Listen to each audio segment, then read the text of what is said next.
Hey folks, how the hell are ya? I'm Houston. And I'm Kaylin, and you're listening to Crime or Reason.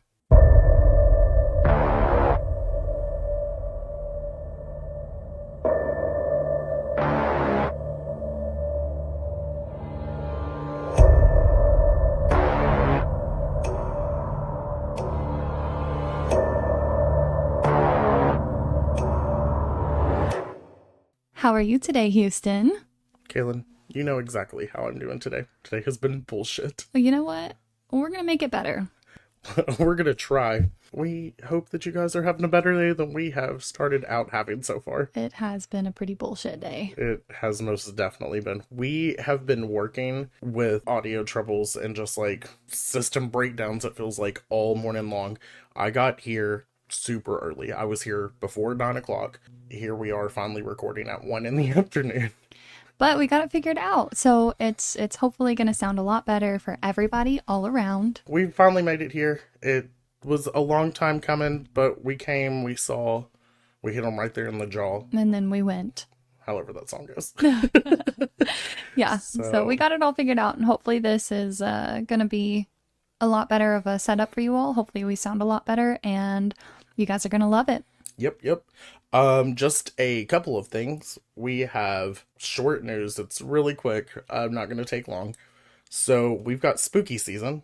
Spooky. We are pumping out an astronomical level of content between me and Kaylin and all of our podcasts. She'll be actually premiering her podcast. Yes. So, and then I'll be pumping out episodes for Drunk with Horror, and then we are doing 3 episodes a week.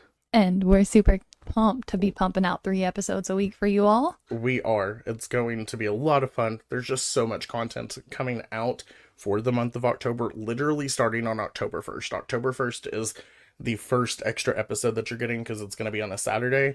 And so we will actually be releasing on Mondays, Thursdays, and Saturdays all the way through, followed by a massive, awesome episode on Halloween, like a Halloween extravaganza, if you will. So love that.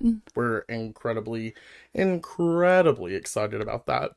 You know what else we have to talk about, Houston? I think I do know what else we have to talk about. We have a Patreon. Woot, woot. Yeah, so we do have a Patreon started. We're incredibly excited to get that started and just, to interact with you guys in more personal ways. It's going to be a lot more personal, a lot more intimate over there. We're incredibly excited. You guys are going to be getting bonus episodes over there. You guys are going to be getting behind the scenes, and you guys are going to get like a mini show, if you will, like a new show kind of over there. Got that good special content. Yes, so definitely get over there and check that out, especially if you like cults, because our mini show is going to be cult crimes. There are also some fun discounts for some merch. Yes. Certain tiers have discounts, and then just, all kinds of cool stuff. There's a lot of stuff over there, so you can actually go and check it out. Patreon.com/CrimeOrReason. Check out the 3 tiers. We've got a $3 tier, an $8 tier, and a $15 tier. From the haunted basement tier to the true crime tier, and finally the criminal tier. So definitely go check it out, and just in advance, thank you so much for the support over there, and thank you for all the support that you've given us so far. We are very, very thankful. All around, we are so very thankful for all the love and support you all have given us. We love you guys so much, and we would not be doing this if it wasn't for you guys, so thank you. Absolutely. Thank you. Thank you. Other than that, we don't really have anything as far as news goes. I do want to just talk real quick about something really sad that happened. One of my favorite drag queens recently passed away, and it was so sad. My friend Lexi messaged me and was like, "Have you seen this news? I've literally been sobbing at work." And then I looked, and Miss Cherry Valentine from Drag Race UK passed away. What a sad day. Yeah, Kaylin isn't too much into the drag world, but you can bet your ass that literally all morning today, I was just like, look at her. Yes. We were having, and she's beautiful. She was, and fantastic. And did so much for like mental health. Yes. But George Ward, who was Cherry Valentine, was a wonderful mental health nurse who was a Yes. big advocate for that. And the world got a little bit darker the day that she passed, and we're all gonna miss her. And I know that there's a lot of people who are fans of the series that are gonna miss her too. So rest in peace, babe. We love you, and thank you for shining as bright as you did while you were here. What a beautiful tribute. You're the sweetest. Oh, she was the sweetest. Other than that, I was gonna say that's enough of the sad. I've brought on something that I said I will never do. Children? Yes. I don't think you're ready for this jelly. Why is it always fucking jelly?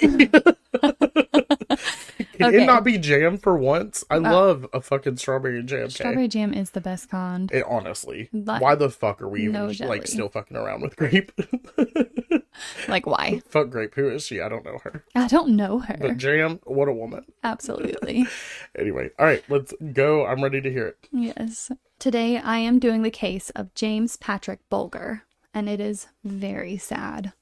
James Bulger was born on March 12th, 1990. He was born to Denise and Ralph Bulger in Kirby, England. So we are overseas here. Over the pond. Over the pond, yes. This little boy had big blue eyes and light brown hair, and his family said he was a very happy-go-lucky child and he was always smiling. Denise, his mother, at age 25, was very, very protective over James because she had had a miscarriage where her daughter was stillborn before he arrived. So she was already very protective over this baby. On a shopping trip just before James's 3rd birthday, the family would suffer a loss that no one should ever have to go through. It was February 12th, 1993. That's my grandfather's birthday. Aww, cute.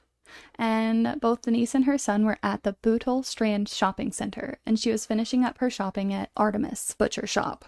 As she was placing her order, she became distracted, and she took her eyes off James for just a single moment, and that's all it took for him to disappear.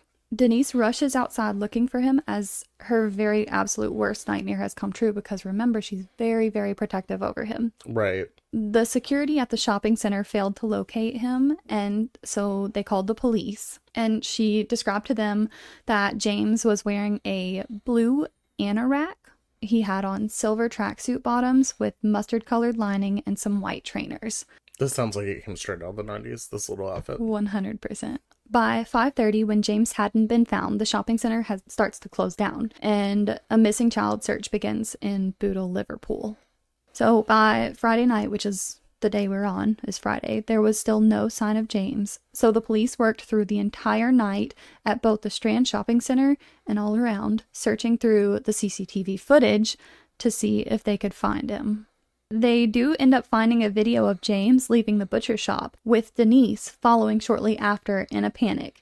And as they track his movements through the shopping center, they learn that James had made it to the top floor, and he appeared to be following 2 boys. One of those 2 boys is holding his hand as they all head towards the exit in the direction of Leeds Liverpool Canal. By Valentine's Day, which fell on a Sunday, so we've got 3 days here, the police and the family had tried whatever they could to find him. They had sent out patrol cars, they had held press conferences that had been used to try and get the 2 boys from that shopping mall to come forward. So one of the CCTV images was released to the media, and when James's father, Ralph, saw the footage where the 2 boys were leading his son away, he said he was relieved. He said, "I looked at Denise and smiled with relief. He's gonna be all right, Denise. He's with 2 young kids. He's gonna be all right." A manhunt has been underway where they've checked all the nearby canals, they've checked the wasteland areas. All hope comes to an end, though, for the family, after a young boy rushes into the Walton police station saying that there was a body found on the railway tracks, just 150 yards behind the police station. The police discover something that is so horrifying that no one could have ever conjured what had happened to this sweet blue-eyed boy. The little boys, named John Venables and Robert Thompson, were the ones that were seen with James leaving the mall that day. And I say boys because they are both just 10 years old. After skipping school on the 12th, these 2 wandered from shop to shop at that Strand shopping center. They were stealing anything they could, then tossing the stolen goods down the escalators just for funsies. just to be little tyrants. The boys had also attempted to abduct another person. The two boys were in a store called TJ Hughes, where a woman noticed that they were trying to get her kids' attention. Just a few moments later, the woman noticed both her children were missing. She quickly found her daughter, however, she couldn't find her 2-year-old son. When she asked her daughter where her brother had went, she replied, "Gone outside with the boy." The woman ran outside and she found the two boys beckoning for her son to come with them. When they saw his mother, they told him to go back with her and then they vanished. After this abduction attempt, the two boys were loitering at a snack kiosk, hoping to steal some candy when they saw James. Where the fuck are these kids' parents? Accurate. I have no clue. I don't understand how this all began. Why were they skipping school? Found themselves at a mall. Which also, too, maybe the parents didn't know. The two boys saw James by the door of this butcher shop. They beckoned to him, and Venables took him by the hand, and they took off with him. Some shoppers say that they remember noticing the three boys, but assume that they may have been related. The boys were seen leaving the center around 3:42 p.m. Shortly after they left, James began crying for his mother, and the boys completely ignored him and led him down to a secluded area near a canal. Now, I'm going to go ahead and give you all a big trigger warning. At this canal, they dropped James on his head and they left him on the ground crying. There was a witness named Malcolm Walton that said he saw the boys and James near the Leeds and the Liverpool Canal, where the small child looked like he was in a distressed state. And then another person named Irene Hittman said she was walking her dog and saw the same boy around 4:40 p.m., which is an hour later.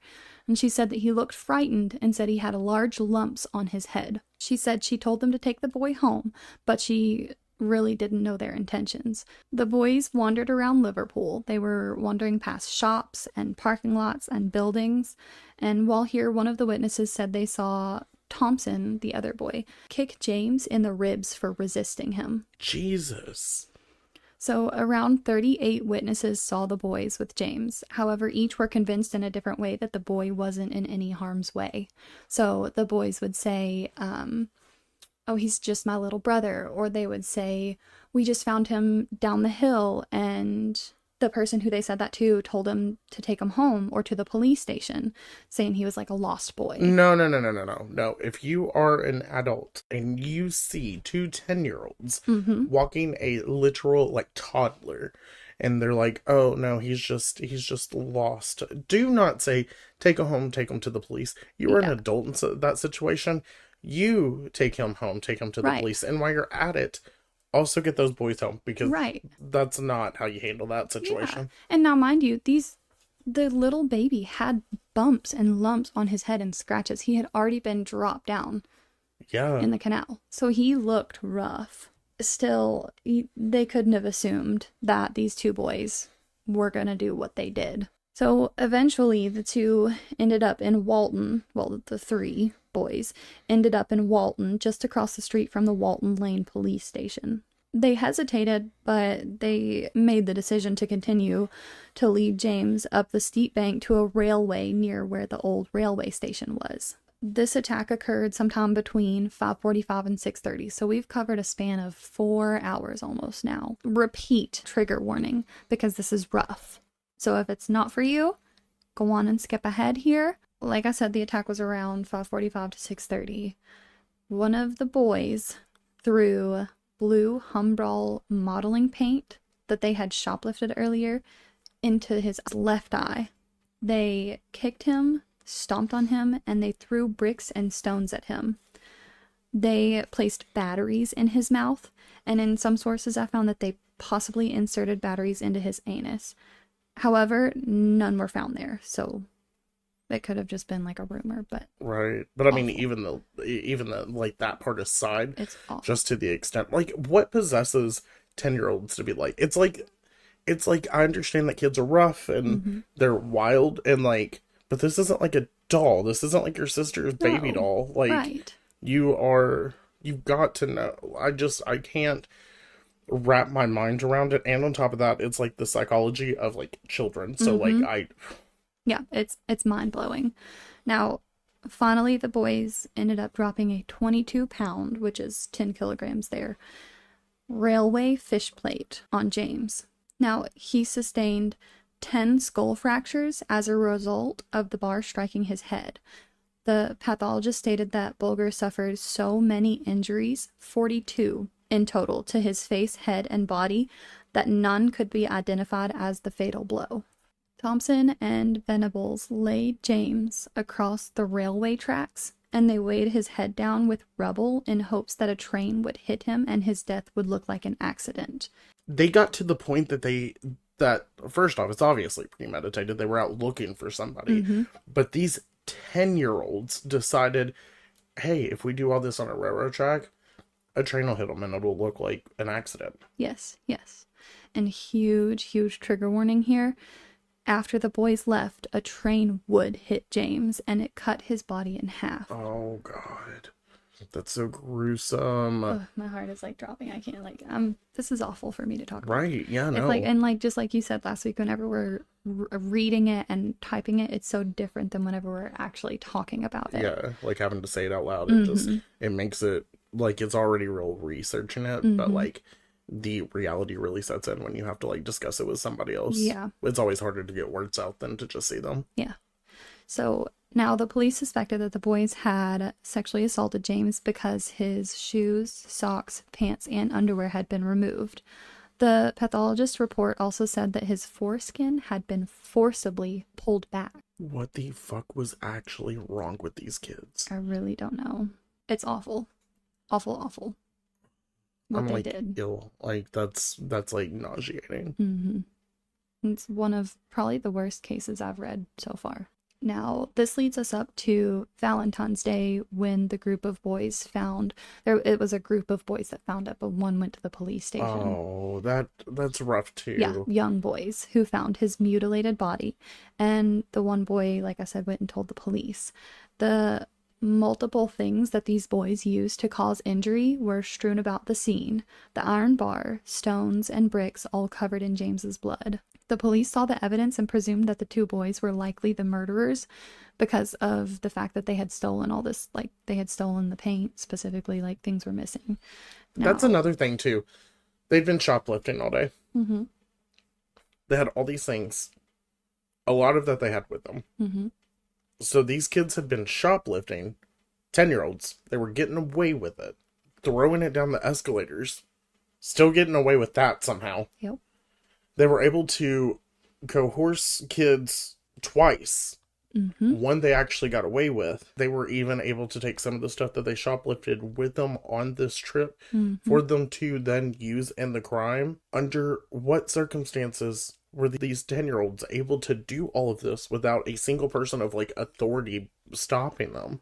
I guess they were just really convincing. When they were talking to people, they were just really convincing about throwing shit down an escalator. That one I don't know. I guess like, that's the thing. Like, it's like, more for the they're just mall. Boys. Yeah, it's more from, like, the mall standpoint. Like, I'm confused how they were, like, able to get away with so much at the mall. Right, like, there was security. Like, I talked about the security. There's, like, where are they? And I'm not, like, blaming the mom that her kid was drawn away.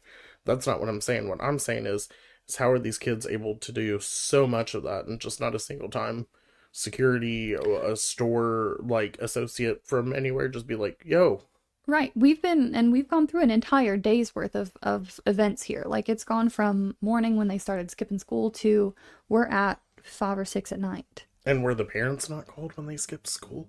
I know you don't have much on the parents, but I've just got a lot of questions about how 2 10-year-olds were able to have this type of timeline to end with what they committed. We'll talk about it. Like I said, they presumed that the 2 boys were likely the murderers because they had seen all of the stuff on the scene. So they checked the nearby schools for absentee lists for the day of the disappearance, which actually caused many children to be ID'd as possible killers, and some of the parents even reported their own children. So ultimately, it was actually an anonymous phone call to the police that did finally ID the killers as John Venables and Robert Thompson.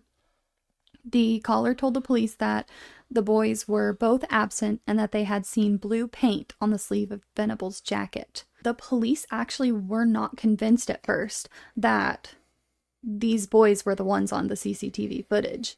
They said the boys on that footage looked around 13 or 14, not 10. Oh. Yeah, so they thought they were older. They thought they were teens. There was actually another boy who got arrested beforehand, but once they got that call from the anonymous caller saying that she had recognized the two boys, they went in for the arrest of Venables and Thompson. When the boys are picked up, it's noticed that Thompson's house is actually fairly close to the murder scene. They were picked up on Thursday, February 18th, and the arresting officers started the interview process. Now, Thompson was taken to the Walton Lane police station, and Venables was sent to the Liverpool's Lower Lane police station. They took samples of both the boys' blood, hair, and the fingernails. This was all actually super brand new for these police stations because no one had ever interviewed child murder suspects before. So they ended up having to go through rigorous questioning to make sure the boys understood the implications of telling lies versus the truth and knowing the differences between right from wrong. And the boys both actually passed and continued on to the next phase of the investigation. So they verified the consciousness of these boys of right from wrong. I mean, obviously that's like probable, you know, especially like at that age. They've got to know. They've got to know at that age. Mm-hmm. You know what I'm saying? But again, we don't know what their home life is like yet. So, right. So it did say that they both came from pretty rough homes and like things weren't so great. Now, both of the boys in the investigation have their mothers present along with legal representation, but they are both dealing with the police questioning very differently. Venables is extremely hysterical and scared of the investigators. He talks about how fearful he is of going to prison. Thompson is able to keep control of himself, and he stays very composed throughout the whole process. How do you have that kind of composure as a 10-year-old? As a 10-year-old, I don't know. I wouldn't have that kind of composure now. Listen, they could have questioned me about a crime that I knew 154% I did not commit, and I would still be acting a hot fucking mess. My whole heart would be racing out of my chest, yeah. Now, Thompson is keeping control. Venables actually reveals that he was in the area the day of the murder on that day that James disappeared. He fails to mention that he went to the Strand shopping center. Thompson reveals that they were both at the shopping center and describes in detail what James was wearing, which shocks the police because how else would he know that? So it's a huge slip up for Thompson because that reveals that he had been with the boy for quite a long time. Investigation is very complicated because both the boys are blaming each other for things and they're doing their best to hide the truth. And their stories end up changing over the 2 days worth of questioning.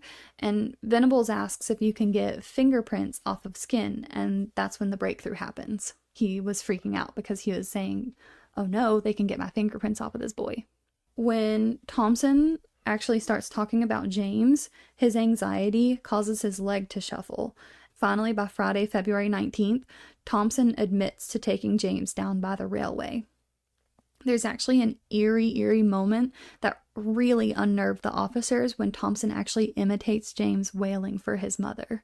Now, near 1 p.m., Venables actually finally breaks down and he confesses to being involved in the murder to his parents while the police were out of the room, but they were still listening. With this, they start to interrogate Thompson, and he refuses to admit his guilt, but the police actually feel like they have enough evidence to convict both of the boys. Saturday, February 20th, the boys are both charged with the abduction and the murder of James Bulger. Now, this leads us up to the trial, which actually was pretty quick. They appeared in court on February 22nd, 1993, which was at South Sefton Magistrates Court in Bootle, to face their charges. They both plead not guilty here. And as the van leaves that day, a crowd of 300 people who had gathered outside the court actually break into a riot. The vans that they thought they had been sent out in were actually decoys. They could not have imagined what would have happened if the boys were actually in those vans and they had actually gotten a hold of them, because there was some possible vigilante justice here. People were outraged. Right, which understandable, obviously, but also to their children, you know, at the end of the day, they're obviously fucked up children, but right, still. Yeah. Now, because of this outrage, the trial was actually relocated to Preston, and it actually doesn't begin until November 1st at this court. Now it's called the Preston Crown Court. Both the defendants have to have a special platform to allow them to see over the railings because they're so They're little. literally children. At this point, Denise had actually become pregnant with another baby, but she absolutely refused to come to court. She was fully determined that she would never, ever sit in the same vicinity as James's killers. To this day, she's still unaware of some of the details of the case. I think, depending on the person, that's probably fair, and Yeah. I think that was definitely what would have been best for her. 38 people that I talked about earlier, they were all witnesses that were called to the stand that each of the boys had encountered the day of the murder. Each were showing some extreme remorse for not intervening. So they were feeling so very bad for not actually getting themselves involved in helping this boy get some adult interference. Now, the home office forensic scientist named Graham Jackson actually revealed that blood samples from one of the boys' shoes matched James, and there was a 1 in a billion chance of it being an error. There was another forensic scientist who came to the stand, and he was able to match the bruising on James's right cheek to the features of the upper part of a shoe worn by the other boy. Light blue paint marks had been discovered on James's anorak, like his hoodie, his hair, shoes, and his underpants. All had the light blue paint on it. They found that same blue paint on both of those boys' clothing. Now, after 3 weeks of hearing evidence, the jury was asked to deliver their verdict. On November 24th, 1993, the jury took 6 hours to deliberate, and they found both Thompson and Venables guilty. I imagine so. The boys were actually sentenced to carry out their time at Her Majesty's pleasure for a minimum of 8 years. The Judge Justice Borland said, Robert Thompson and John Venables, the killing of James Bulger was an act of unparalleled evil and barbarity. At the time the boys were actually able to get out, they would be 18. Then they would be assessed, and if they weren't deemed to be a danger to society, they would actually be released. That's a weird line that I'm on, because it almost seems like reintroduction into society is possible for that situation. Right. Because, but there's something about, when a kid becomes a teenager that you start seeing the solidification of their personality and, how they're going to be morally and as a person. Right. That I just don't feel like you see at the age of 8, 9, 10. Yeah, that young mind still is shaping and growing. And I think that it could be shaped. And I think that with extensive therapy and work and rehabilitation. Correct. I think that they can be reintegrated into society. So I am not going to say whether or not these kids should have been reentered into society once they became adults right away, or whether they should have stayed locked up the whole time. That is not something I'm going to say. Well, thank you for the segue, because they actually served their time very quietly and without any incident, and therefore in 2001, after the 8 years, both the boys were actually released. They're both now men, and they were given new identities and granted legal anonymity for life due to the public fury that surrounded the trial and the fear that the citizens would actually hunt them down and take vengeance. Now, in 2004, 3 years later, Denise was actually able to locate Thompson. However, she was completely paralyzed with hatred and she couldn't confront him. Thompson seemed to have merged back into society and continued on with a pretty quiet life. However, the same could not be said about Venables. 2010, he was actually imprisoned for downloading and distributing images depicting child pornography. So he was eligible for parole in 2013 when Ralph Bulger actually told the parole board that he couldn't forgive his son's killer and that he should actually never be released. Despite this, he actually was released and then ended up imprisoned again in 2017 when more child abuse images and a pedophile manual that provided instructions on having sex with kids was discovered on his computer. See, that's what's so crazy, that this is what's happening. Mm-hmm. When we were talking about it, it sounded as if Venable was the one that had some sort of remorse and some sort of morality, and that Thomas was the sociopath. Completely controlled and it was wild. complacent in the police investigation. Yeah.